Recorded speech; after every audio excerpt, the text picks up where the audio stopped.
Отиваме в Албекар да приберем Ришко. Нашия Гарфилд.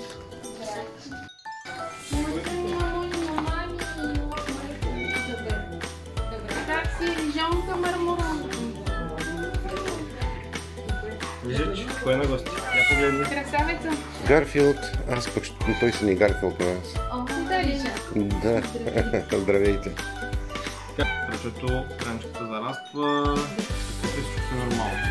Ака си, пишка си нормално, хапва си нормално, единствено ще имате да си давате малко антибиотик. Докато слуша, едно хапче, тук едно хапче вече. Как ста даването? С храната, той е лакомия и като си му дадете храна, като го умешите и веднага си го върши. Горе-долу след една седмица е махането на конците. Аз да звънна да ми кажеш, че кога да дойда. Да, ще се чуем след, може би средата на другата седмица, да си оговорим. Ако не притеснява през това време, ще се чуваме по-рано, естествено. Няма да го коментираме. Не очаквам някакви проблеми, но сега не е имало интереса да се закачат тук шела и раната. Зарастват повече от перфектно, така че ако почне да правим нещо такова или някаква дрежка, като ръкавче. Майко, какви са тези? Или ще сложим лепенка и леки.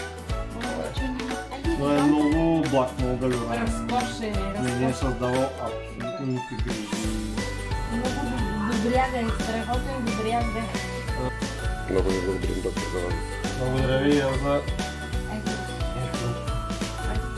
за доверието. Айде да се Да навивате. Да, нека си яко се.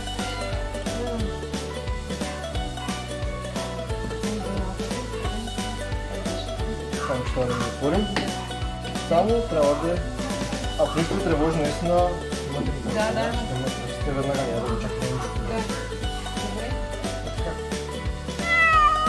Айде, Ришко Гарфилд си заминава.